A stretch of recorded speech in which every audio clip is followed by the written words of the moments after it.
Camp Pendleton. We were there yesterday. We have 8 disabled veteran clinics with the Long Beach VA Hospital. Last year we held a wounded warrior clinic at Fort Gordon the Monday of Masters Week for Project Hope Showcase with the PGA Foundation. They actually instituted a Hope program as a result of that. This year we're doing a similar one, the Monday of the Sony Open at the Kaneohe Clipper Marine Base Golf Course, the Monday of the Farmers at Camp Pendleton, and the Monday of the Northern Trust at the LAVA Hospital Golf Course. Randy? I guess my unique programs that we have, number one is probably our Tiny Tees program, which we're now starting to actually license that program out to other teaching professionals. This is really focusing on the 3 to 6 years of age, which is a niche in the market that there's a few here that I know that you folks try to teach. But it's definitely a different market that brings a different clientele to your facilities. We also like to do a lot of kind of co-oping or cross-marketing, if you will, with other activities and sports programs that are in your community, and I'll talk more about that later on. Mine is with Special Olympics in late 1990s. I think it was 1998. I was at the SCPG office in Brea. I was attending a junior golf meeting, and for some weird reason, when we conducted the meeting, the door was open, and the seat that I had was right beside the door, and there's a man that came into the SCPJ office a little bit irritated, and he went to the front desk, and I think at the time it was Muriel May that was there, and greeted this semi-angry gentleman how Southern California did not have a golf program for Special Olympics. So I thought this was my calling. That's why the door was open. Who has a conference meeting with the door open? And it just happened to be where my seat was right by the door. So when the meeting adjourned, I went outside and I met this gentleman. And with the support of my facility and the general manager, it's been 16 years that we've conducted an extensive program at Harris Creek. We do a free 10-week program for 60 athletes. We'd like to do more, but that's all we can take at Harris Creek. And we're talking about growing the game, and I'd love for somebody maybe in LA or in the desert area to do something like that, and we could maybe do a Ryder Cup format. But, and I have great help from Steve Puck and the staff at the Harris Creek, and I've had other PGA pros help me. So we have a 10-week program. We divide these athletes in 3 different groups of 20, and every week we rotate stations, and we cover putting, chipping, and full swing. And then we wrap up the program with a 9-hole alternate shot tournament, which is the most fun you can ever have. You hit, they hit, you hit, they hit, and it's just a blast. And we qualify 4 athletes for the summer games. Larry? My unique program is playing lessons. Every day of the week I have a playing lesson in the morning, and I've done that for the last 10, 12 years, and I've not missed one other than for this morning. Wow, we're honored. And that is one of the main things I wanted to also introduce to you, the fact that here's a guy who, I was curious just what made him Teacher of the Year, and I started asking him, and that was something definitely unique every single day. So 6 days, 7 days a week? 7 days a week I do it. Okay, we'll talk about the rest of that. We'll go on to our next question. So how much time do you devote to your programs? You might as well start there, Larry. Every day. It's about 2 hours. It's as simple as I can say it, and I'm out there every day, and these people have been spending a lot of money with me. I give them 20 lessons for $3,000 every week. They do it, and when they're done with their 20, they've got their check ready for me the next time. And they've all been with me over 5, 6, 7 years, some even longer than that. So wait, I'm sorry, it's about $150 if I did the math reasonably each time they do this with you, and you get them to pay 20 times ahead. That's right. That's awesome. Is this individual or group? Individual, I having 2, 3 people, it gets a little dicey, you know. One person at a time. Marty? Mine's a little more seasonal. The camps, the clinics start March, normally mid-March, and it goes through end of May. And it's every Saturday, so it's hard to give up your Saturdays, and that's why I've never really asked for outside help. Although if anybody would like to come help, obviously we never turn down some PJ presence. But it's 2 hours every Saturday from 12 to 2, and it's a 10-week program.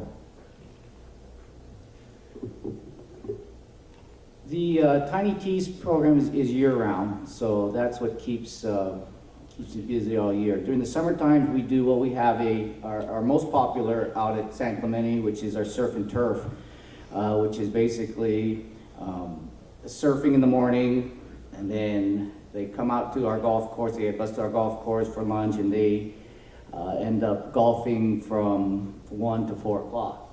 How this came about is that, you know, and we're trying to fill up our camps every summer.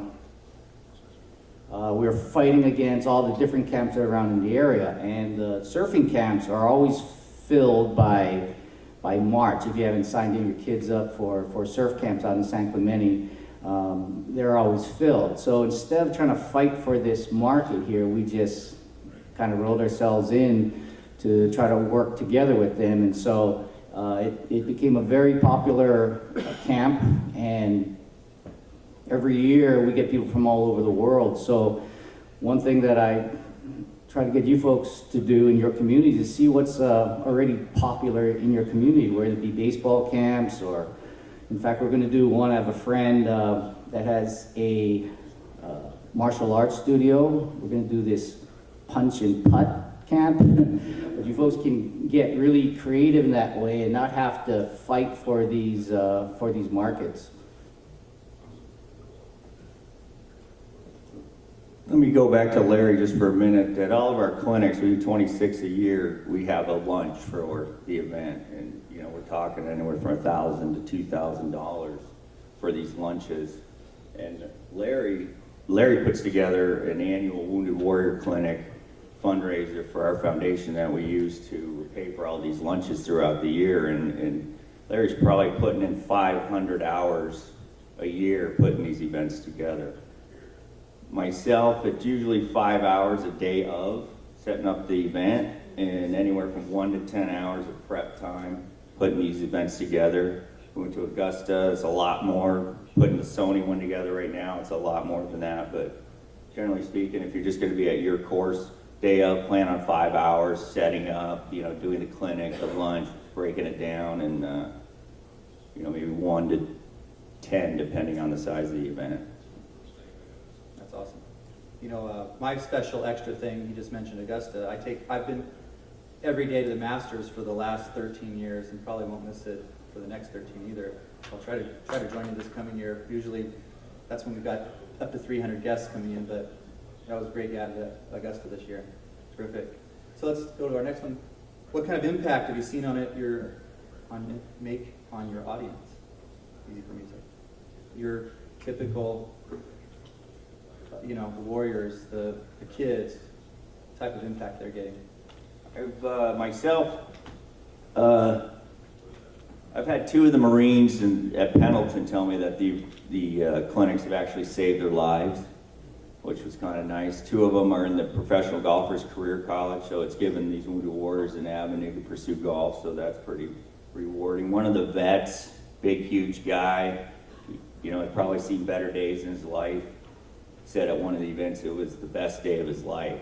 So, and there's nothing brighter than a blind child's smile. So Beautiful. Yeah, we keep on hearing, like I listened to Dr. Lardin this morning about fun, and that's a big deal. That last picture that you saw up there, where that was Kelly Slater with one of our surf and turfers, and that was kind of fun because it wasn't planned. He was just there at Talega hitting balls, and the surf and turfers were there also practicing. So you can find one of these stars. That's the fun part of our business, is that there's a crossover for any sport that you can find.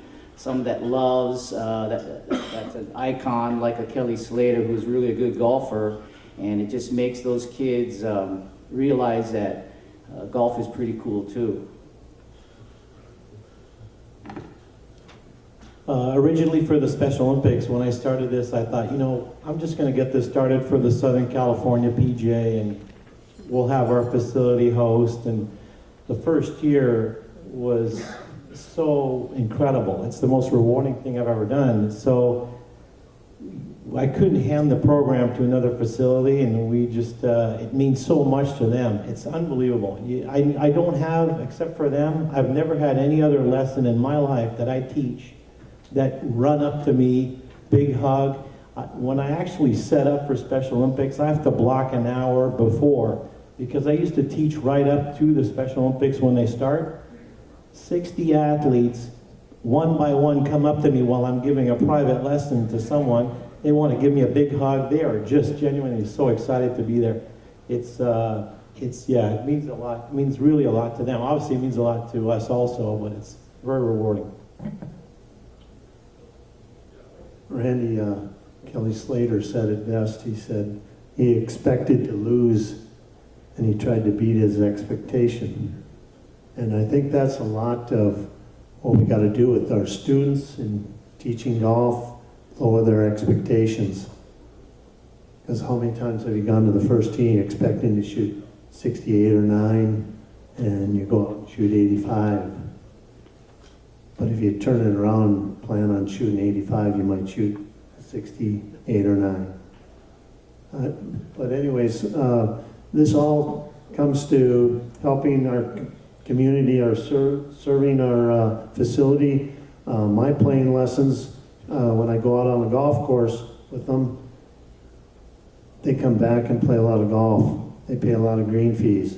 They come back with their friends and family to eat dinner at the place. So the tournament that I run for Joe, the Wounded Warrior Golf Tournament, I make my facility over 30 grand just in one day. And it just ties into everything that we do to make it the love of the game. And I hope everybody out there comes and joins us next year, because we'll have a great time doing it. Well, I suppose that was part of my next question. It starts with Joe and Marty. How many professionals participate and how many more of us do you need at each of your events? I don't like to ask for help, unfortunately, but if you would like to help, obviously we don't turn down anybody.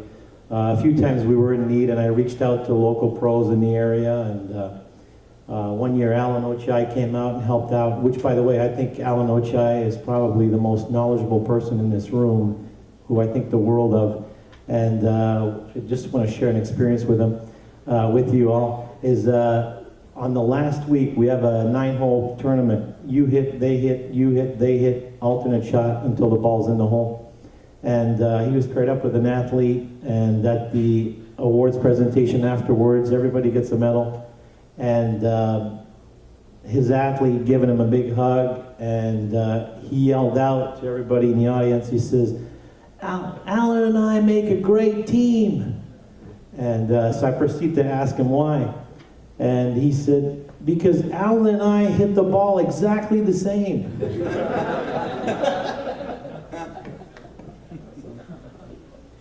Joe, how many more of us can you use at some of your events? I do like to ask for help. I think it adds a lot of flavor to the event if I can have a lot of PGA pros at the event, and at the lunch I always like talking that up. You know, I see some of you here that have participated in the events throughout the years. I had 14 at a big disabled vet clinic at Navy earlier this year, and that's the most I've ever had. Normally it's like 5 to 6. Yesterday at Pendleton we had 3.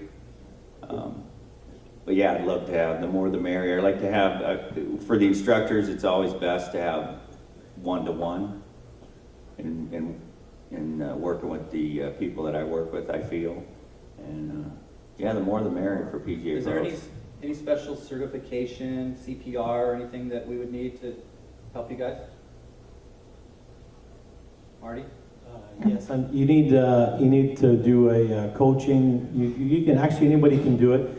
That's a 3-year certification. You go to the Special Olympics website. And you can fill out a coaching questionnaire, and you answer them, and they also do a background check, and that's basically it. And it's a 3-year, every 3 years you have to renew this. And I take it you two guys aren't necessarily recruiting for your event, I guess, Larry, huh? We need can some of always that? use some golf pros to play with Wounded Warrior and 3Ms. You know, you can bring your own team too, and we'll have a lot of fun. How often are those events? Once a year. Once a year, and you just had it, I take it, huh? Yeah, we'll have it in end of July, usually we have it. So, right past 4th of July and end of July. Very good. Next question.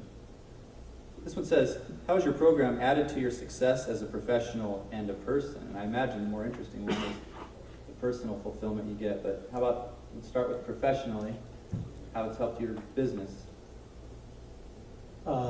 For me as a teacher, it's by far made me a much better teacher, because now I take a lot more I question a lot more their physical ability.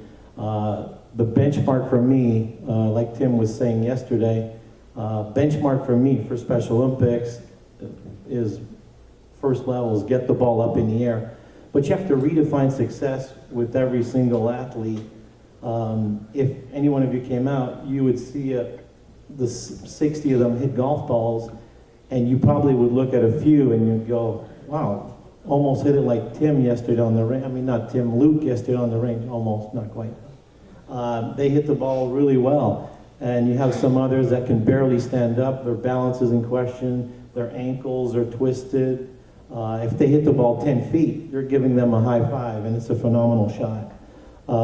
I had a bunch of, I'd love to do this at a later time and bring a few athletes up on stage, because it's just the most wonderful thing. I had one with, his arm was actually very short. This is in 1999. First time we'd had Special Olympics clinic.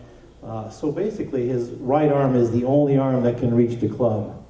And so his dad was there, and because he has his dad's hand-me-down clubs, or I think it was his mom's actually. And I said, can we cut 3 inches off that club? And he's like, sure, it's my ex-wife's clubs, and yeah, no problem. So it was a great experiment for me, because, actually I'll stand up. So as we grip a golf club, the left hand is on top. Well, he doesn't have a left hand. So his right hand was the only one touching the club. So the excess of 3 inches was just there, increasing his inconsistencies. So we just cut everything in the whole bag, 3 inches, and got him all re-gripped. And he played phenomenal golf. And it's so much fun to see somebody, hit the ball great with a club that's, for all of us, is obviously way too short. Actually had one more. A lot of people with Down syndrome has obviously some disability, but sometimes it's also in the vision. And most of the times the parent come out to the Special Olympics, and obviously they drive their child there, but sometimes they go hang around in the bar in the restaurant area. And I had this one student who, every time he was open, literally to a 90-degree angle, wanting to hit the ball straight down the range. And every time I'd come up to him, I'd re-square him and say, okay, Ryan, you gotta stay right there for me. I'd go 2 people down, I'd look back, Ryan's always wide open. Finally, after the 3rd lesson, his dad is there. And I said, can Ryan not understand what I'm saying? Is he okay? Well, he said, well, he's blind in his left eye, and he has tunnel vision in his right. So as I set up square, and I shut my left eye, I'm thinking, no wonder he's open. He wants to see where his ball went, and I could just imagine tunnel vision, your right eye on top of that. The poor guy, I left him open, and I keep giving him high fives, but it's, you really have, it's so much fun, because again, you have to redefine success with every athlete, and, but I do a much better job now with my regular teaching to gather as much information as possible if there's physical limitations in any way. And on my personal, that's on my teaching, but on my personal, I'm not giving that program up. I'd love for you to start your own program, and we'll have a little Ryder Cup of some kind. One of the common theme that you see on this panel here, and that's why, Bill, you did a great job of mixing up. We have these instructors that are teaching the top-notch players. A lot of what we do here on this panel is really growing the game of golf and in player development. And that's what we do at our schools. I've got 3 facilities, and our main focus is just that, is how do we get more people into the game of golf. So with all these programs, again, getting these kids, starting with the kids. We love preying on the, no, that's not the right word. We love getting the kids to get involved in our programs, and believe it or not, from there, we get the adults, the moms that drop their kids off, instead of them just having to watch their kids like they have to do in soccer or football or whatever they're dropping. We also get them involved. This is one of the sports that the whole family can do together, and that's what we focus on. We'd all like, I know in this room, and when I started playing, I was looking for the next Tiger Woods, or in fact, Michelle Wee was just right under my fingertips at the time, but those are very few and very rare, like the Bryce and so on that we hear, these great stories, and that is a lot of fun for a lot of us. But for where my passion comes through is getting that beginner, or as like Marty was saying, the type of passion that you have and fulfillment when you can get that disabled, the handicapped, or Special Olympics, to hit a golf ball, and that smile you see on their face is so much more rewarding. Anyways, that's what it's done for my business, and I really enjoy what I do. You know, to go along with these guys, I give lessons to this one guy. I got a call about 9 weeks prior to my tournament last year, and the guy asked me, how you had given golf lessons to disabled people? And I says, I think I'm okay. I go up to Joe's place every couple months and do some stuff with him. And so he says, I'm sending one at you. How much you charge? I says, well, just send him down. Let me see. Comes down, he has no legs. He's got 2 prosthetic legs. And the more I got talking with the man, I got to know his story. He was over in Vietnam. He stepped on a landmine. He said he was lucky. I said, what do you mean you're lucky? He says, a hand grenade went off before the landmine. That's why I'm still here. So I started giving him lessons. The first lesson I gave him, he fell twice in front of me. Picked himself up and kept going.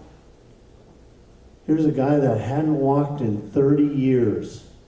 30 years had not walked until a guy got him some prosthetics down in Florida.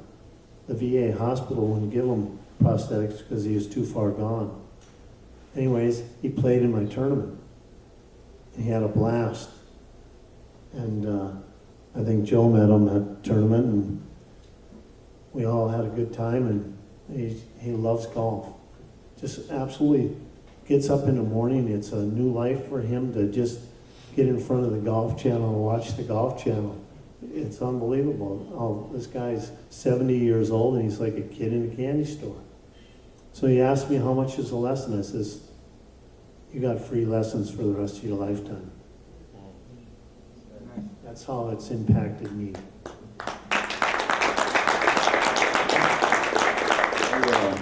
Definitely most of my success as a golf pro has come from working with the less fortunate. Actually taught at this teaching summit when we were at the Kingdom about 10 years on how to teach a disabled, sitting on the section board and chairing the disabled golf committee, and getting the golf pro of the year is definitely a result of all this work, I assure you. It's not my sense of humor. See what I mean? As a person, it's allowed me to involve my fellow pros and the community in some very worthwhile and fulfilling endeavors, and create some relationships with some extraordinary people. That is definitely very satisfying, and I think we make a positive impact on everyone involved with these clinics every time we host one, which is very rewarding.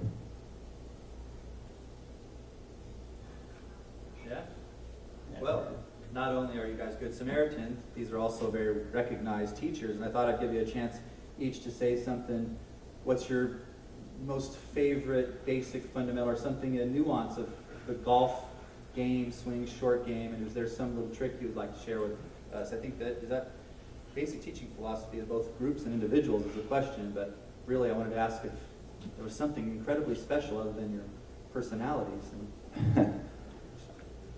My basic philosophy with these events is to have fun. Really, every single person can be successful in this game on some level if you find that level, whether it just be hitting a ball off a tee, making a 1-foot putt, or hitting a ball in the air. If you can define that level of success for the student and let them know they're being successful at it, they're going to have a good time.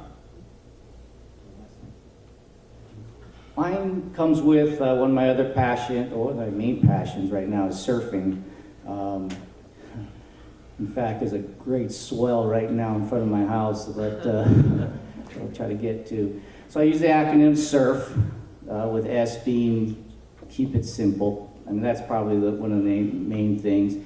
All this technology that we're hearing from and talking to an Alan Ochi or a Bill McKinney, it's amazing, and we need that part of it in our games so that we understand it better. And so when we're talking to our students, that we have this data to back these things up, but keep it simple. Understanding, for understanding, getting them to understand it, however means possible, whether it's the technique, whether it's the data, whether it's showing them, whatever it takes to make them understand it. And then retention, how do we get them to retain this information that we're talking about? And the final, the common theme is fun. So that is my teaching philosophy right there. And one of the things, going back to the last question as well, is in the years that I've been doing this and putting together these programs, how many apprentices do we have in this room here today? Aki, you still an apprentice? It's hard to get through that program. One of the things that, again, in our giving back, or what I'd like to give back, is trying to help out these newcomers that are coming into our business as apprentices once they get through their orientation. We're going to start a program and getting to start, which we call a Kickstart, which is going to help the apprentices, again, get a kickstart with all this information that we have as instructors. I've gone to a lot of the instructors, management, players, that when you've given that first lesson, I think everybody in this room can remember your very first lesson and what you had to do. Most of us was just kind of thrown in the fire and tried to figure it out from there. So this is something that I think is needed for our upcoming professionals that are coming to the business. So if you folks have apprentices that are just getting to the business and want to come to this program that we're going to be starting off, there's some of that information there for you. What not to do to giving a lesson? That's the biggest part. Mine is also the same. I just echo what they said. It's all about fun and getting them to have a good time, hit the ball up in the air. There's actually, in our program, we do have the local high schools come out and help, and which is really good. Our ratio student to teacher is basically 2 to 1, sometimes 1 to 1 if the high schools turn out in bunches. But years ago, there was one girl that every time she hit a good shot, it was the most precious thing. Although you had to be behind her, every time she'd hit a good shot, her eyes would roll back and she would pass out. So seriously, I swear to God. And my goal was for her to pass out as many times as possible during that lesson. And when I would move down the line, though, I'd tell the Santa Margarita high school team, I said, guys, if she hits a good shot, you gotta go behind her. She got so excited that she'd pass out. So, and by the way, I just want to say, Randy took up surfing. It's because his hockey career is absolutely terrible. And if we have time at the end, I'll tell you about, if we have time, I'll tell you guys about Randy's hockey career. I'm a fundamentalist by heart, and my philosophy of teaching golf, I really have no philosophy. I teach drills, and I want to make it fun for the student. I take them out on the golf course for the simple reason is I don't like them to be a range rat. I love them to get out there on the course, and I never let them finish the hole. I let them just hit shots. We used the golf course as our driving range, and I just continually let them hit a few bunker shots, a few shots out of the trees, a few shots out of the rough, you know, a few extra putts, and we're just doing that day in, day out. And pretty soon they get pretty relaxed out on the golf course. I got one guy. And then do they keep score? Later on, give him a little taste of it, just a little. Okay. I got one guy, he comes to the lesson tee, he takes lessons from me, playing lessons every Monday and Friday, and before he starts, he's in the bar, he has his 2 mimosas and a Bloody Mary, and he's ready to go. But we go out there, and he's part of the FedEx commercial. Don't count that. So, but we have a blast. He's probably got the greatest attitude on a golf course that I've ever seen in my life. And why not? He's about 38 million rich. So. 3 drinks in. Yeah, that's great. Well, the last question for you guys. What bit of advice would you like to share with our audience today? You think, or also, I go to a lot of Champions Tour events, and I ask these players as I get in comfortable environments with them, if you could go back and do something different at a pivotal time, what would you do? You could take that question or what advice you'd like to give. How about you, Joe? What advice I'd like to give is anyone can do a special interest golf clinic with any group, anywhere, anytime. We go right inside the Long Beach VA Hospital 4 times a year, and for the guys that are too seriously disabled to come to the course, and some of them are still laying in the gurneys with the big giant wheels on the side. We have adaptive putters, and we bring the little putting greens with the little cup. So we can do it right inside the hospitals. One of your members or someone you know probably has a special interest person in their world. You can find that out, and if they do, they're going to have access to a whole bunch of them. I would definitely start small if you wanted to do that, and get your clinic dialed in before you grew it. You could start with 4 or 5 kids if you can't find a special interest group. You could get some Boy Scouts or Girl Scouts and do it that way. The idea of these clinics is to show the group a great day with a little golf instruction kind of gluing the day together. Another huge thing that if you do deal with a group, this is very important. You want to deal with a group that has transportation. They have a bus, or their parents can bring them to the course. You don't want to be in the transportation business. So, but anybody can do this. That's definitely, and you guys can come to work with us anytime you want, see how it's done. I know a lot of people have throughout the years and started their own programs, and you gotta get in touch with me. We'll show you how to do it. It's a piece of cake. We use 3 stations, putting, chip, and driving range. It's about 30 minutes a station. You rotate, you break for lunch, hour and a half later, everybody's had a great time, then you have a lunch to cement the bonds of friendship forged during the clinic, and it just always adds up to a great day. Develop relationships. Go in your community, and like what we've done is like we found some niches that helps bring first the players to your facility. Obviously, getting more people into your programs is the first thing, and that's where this little co-op thing came to fruition. The next thing is in retaining them, again, having some fun. An example of that as far as being unique. How many of you folks here have a sock fetish? Well, maybe not fetish. How about, just take some extra time in the morning to make sure you have nice socks on. I mean, don't be like, now, I know. So I didn't realize this about what socks, and it's just keeping your eyes open around you. Our students, our juniors especially, socks is a big fad right now as far as you see them wearing different colors.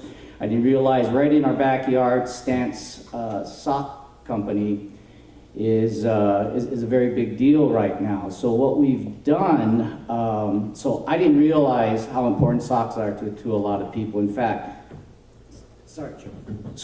Oh, yeah. You can see my Stance Caddyshack version over here. Now I've It's got, the gopher. but it's fun. And an example of what we've done in our programs, again, to retain these kids to want to come back over and over. A lot of people, and I stole this idea from Hawaii as far as the juniors, and we have a level tiering program that if you pass like martial arts, you get a certain color hat from the beginning all the way through to your top levels and tournament levels. And so everyone's doing hats and shirts and even pins. So what we did was, so in working with Stance, we started doing this sock, and it's got my logo on it, so I am the first golfer from Stance to have his own sock line. But again, it's just, you know, developing these relationships. It's me and Dwayne Wade, by the way. So this is a good example of just thinking out of the box. The kids love it, and they want to work up to their black pair of socks to go along with their black hat, and just like how martial arts is. So for me, it's all about just stealing ideas and maybe making them better, or thinking out of the box. So that's what I would, my advice to everyone out there is that the market is there. You don't have to fight against anybody or compete, just kind of develop relationships. For Randy, it's all about the socks.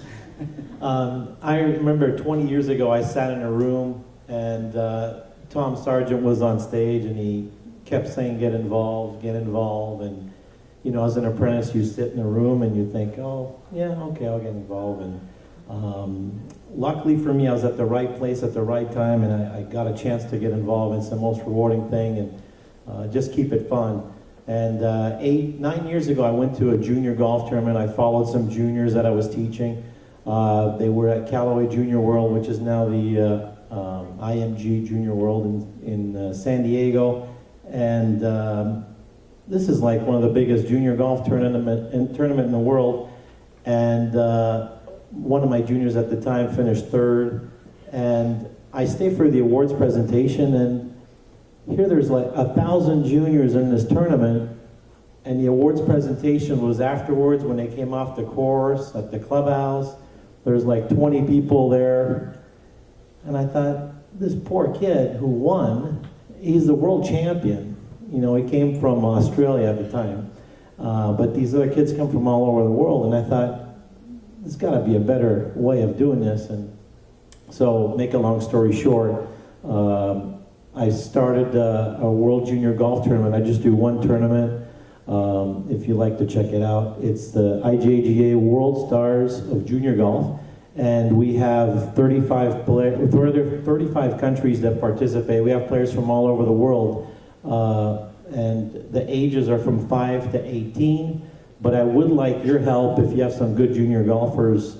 We need some American players, because for some reason the tournament is held in Las Vegas at all the best courses in Las Vegas, and we just need some Americans to win this tournament. There's too many flags from countries that are up there, but I'd like to see some American flags. So if anybody have junior golfers, send them to the World Stars of Junior Golf in Vegas. Thank you. For the young people out in the audience, I suggest get with some older people, because I think they know what they're talking about. And I know I had the great pleasure of working with a renowned teaching pro for 7 years, a guy by the name of Joe Nichols. He worked with a lot of great players out on the tour: Howard Twitty, Mike Morley, Dale Douglas, Tom Pertzer, the Hill Boys, the Edward Boys, ladies on the ladies tour, Geraldine Britz, Kathy Postlewaite, and I believe him a few times, even with Annika Sorensen. But I believe that you got to share this stuff. Whatever we got to share it. And I think that's why we're here today. And I thank you all for being a part of it. Thank you, Bill. You guys are awesome. Thank you very much for joining me today.